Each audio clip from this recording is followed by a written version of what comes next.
Je ne suis pas né d'hier. J'ai rencontré des gens et fait des choses inusitées.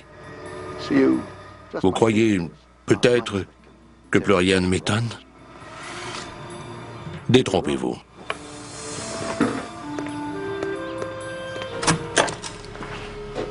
Le monde regorge d'histoires et de phénomènes plus incroyables les uns que les autres, et de mystères qui me tiennent éveillé la nuit, certains dont je connais la réponse, et d'autres qui dépassent l'entendement. Existe-t-il des univers parallèles? À New York, une femme fait une rencontre terrifiante avec une ombre mystérieuse à forme humaine. S'agit-il d'une entité venue d'une autre dimension? Elle avait quelque chose de sinistre. Au New Jersey, un garçon entre dans une étrange machine On a compté jusqu'à 3 et on a traversé le champ d'énergie. et se retrouve dans un autre monde. La téléportation existe-t-elle? Et au Mexique, un explorateur découvre un étrange crâne en cristal. Est-ce un point d'entrée vers un autre univers? Oui. C'est un monde étrange. Et j'adore ça.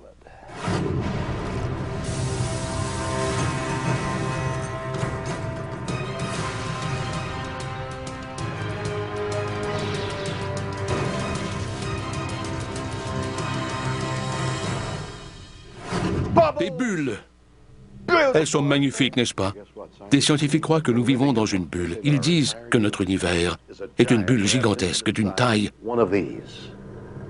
quasi infinie. Et ce n'est pas tout. En 2010, des scientifiques ont découvert une chose extraordinaire. La preuve que notre bulle, notre univers, a été frappé non pas une, mais 4 fois. Comment? En entrant en collision avec d'autres bulles. Et savez-vous ce que sont ces autres bulles? D'autres univers. Il pourrait y en avoir des millions. Des univers parallèles. D'autres dimensions qui existent à côté de la nôtre. Stupéfiant, n'est-ce pas? Si c'est vrai, cela signifie que dans ces bulles, il y a des gens ou des êtres qui nous ressemblent. Cela fait un peu peur, non? Dans un avenir lointain, pourrions-nous croiser quelque chose ou quelqu'un d'une dimension voisine? Eh bien, j'ai du nouveau à vous annoncer. Ça se produit déjà. Des bulles!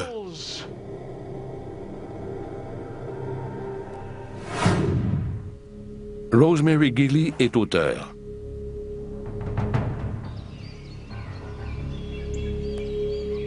En octobre 2010, elle décide d'aller faire une randonnée dans le Fawnstalk State Park de New York. Je suis allée marcher seule, ce qui n'est pas toujours une bonne idée. Il n'y avait personne sur le sentier et je me suis dirigée vers ce qu'on appelle la Chambre du Roi. La Chambre du Roi est une des mystérieuses structures façonnées par l'homme à cet endroit.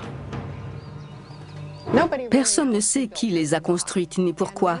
Plusieurs visiteurs y ont déjà vécu des expériences paranormales. Certains pensent qu'elles ont été construites par les Amérindiens. D'autres croient qu'elles sont l'œuvre de colons européens ou même de druides de l'Antiquité. Personne ne le sait vraiment. Mais lorsque Rosemary pénètre dans les ruines, elle a une impression bizarre. J'ai senti une présence. J'avais l'impression que quelqu'un m'observait ou que quelque chose d'inhabituel était sur le point de se produire. Malgré ses hésitations, Rosemary continue son parcours. Elle ne tarde pas à s'en repentir. J'ai vu une forme sombre se déplacer entre les arbres devant moi. Elle avait quelque chose de sinistre. Cette ombre était grande et mince, et sa silhouette rappelait celle d'un humain. Elle était noire comme l'encre. Ses contours étaient flous, et la partie inférieure semblait un peu s'estomper. Elle n'avait pas de traits faciaux, pas d'yeux. Pourtant, je sentais qu'elle me regardait. C'était terrifiant. L'imagination de Rosemary lui joue-t-elle des tours? Ou alors, une personne ou une chose l'a-t-elle suivie dans la chambre du roi? Ce n'était pas une apparition. On le sent quand on rencontre quelque chose qui ne fait pas vraiment partie de ce monde. Alors, qu'est-ce que c'était? Rosemary ne reste pas là pour tenter de le savoir. C'était comme dans un film, quand les gens sont en danger et qu'une voix leur dit « Va-t'en, il est temps de partir ». Qu'a donc vu Rosemary Gilly? Cette ombre était-elle dangereuse? Ou était-ce quelque chose d'encore plus sinistre? Elle n'est pas la seule à avoir vécu une telle expérience. Des centaines de personnes affirment avoir rencontré des créatures humanoïdes sombres et translucides. Elle les appelle les gens de l'ombre. Mais qui sont ces gens de l'ombre? Rosemary en est venue à une conclusion étonnante. Les gens de l'ombre viennent de dimensions parallèles qui sont ici, sur cette planète. Ils sont près d'une certaine courbure dans l'espace où on ne peut pas les voir normalement, sauf dans certaines circonstances. Les gens de l'ombre sont-ils des intrus venus d'une dimension parallèle? Si oui, comment ont-ils traversé dans notre monde? Et que veulent-ils? Christopher French est psychologue. Il pense qu'il existe une explication simple à ce mystère. Ces apparitions sont tout simplement des ombres. On dit qu'elles se déplacent rapidement. Elles sont là, et le moment suivant, elles sont ailleurs. Cela rappelle beaucoup le mouvement d'une ombre. Les gens de l'ombre ne sont-ils vraiment que des ombres? Si oui, comment peuvent-elles avoir une forme aussi humaine? Christopher French croit que la réponse se trouve dans un phénomène appelé pareidolie. La pareidolie est une illusion qui fait qu'on est porté à voir des formes humaines là où il n'y en a pas. Tout le monde a probablement déjà cru voir des visages en regardant des motifs sur du papier peint, ou découvert des formes d'animaux dans les nuages. Il y a des gens qui ont vu le visage du Christ dans des assiettes de spaghettis, dans des brioches à la cannelle, dans des marques de brûlures sur des tortillas. En réalité, ce sont des motifs plus ou moins irréguliers auxquels on donne une certaine signification. Ce stimulus visuel se produit particulièrement dans certains types d'endroits, comme une forêt ou une grotte, où il y a beaucoup d'ombre et où les gens perçoivent parfois des choses qui n'existent pas. Mais plusieurs personnes qui ont rencontré des gens de l'ombre se sont senties physiquement menacées. Pourquoi? Je crois qu'une des raisons pour lesquelles les gens perçoivent souvent ces choses comme une menace est liée à notre évolution.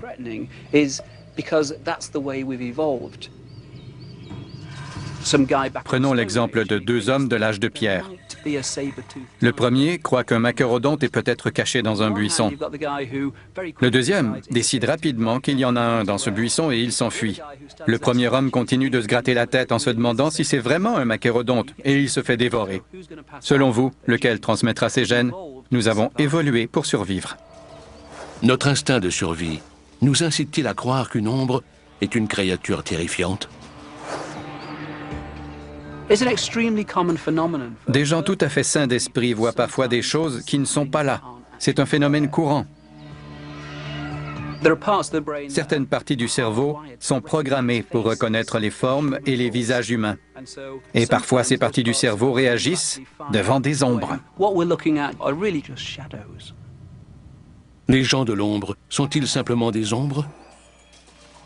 Rosemary Gilly n'en est pas convaincue.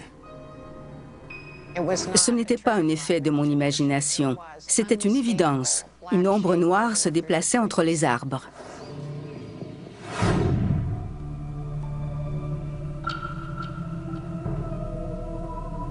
C'est fascinant de voir des ombres apparaître quand on ne s'y attend pas. Est-ce que celle-ci pourrait être une terrifiante créature venue d'une autre dimension?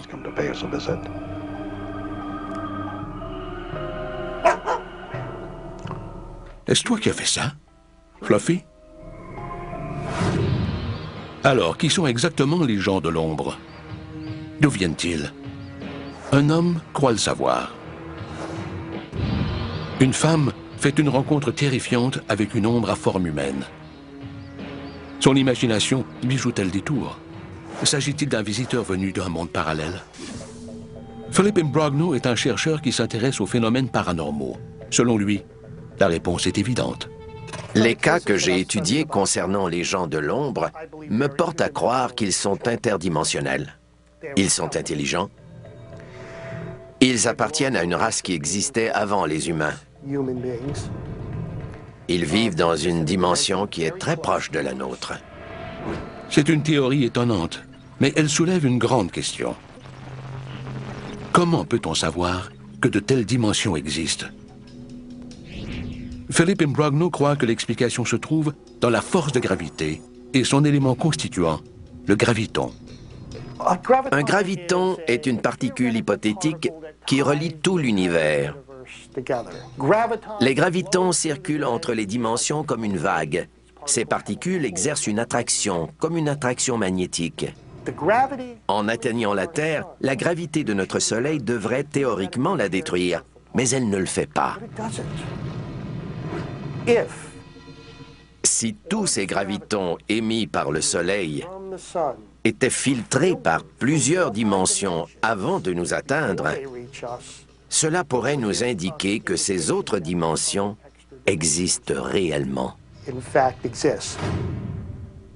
Si cela vous semble incompréhensible, voici une explication plus simple.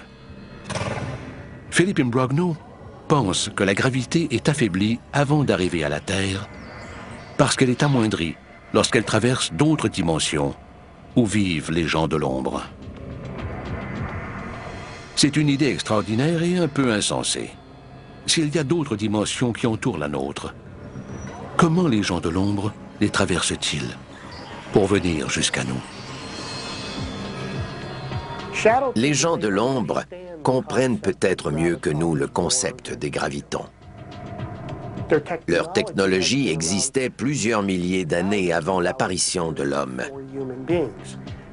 Ils comprennent peut-être qu'ils doivent concentrer les gravitons à un certain endroit pour ouvrir un portail menant à notre réalité.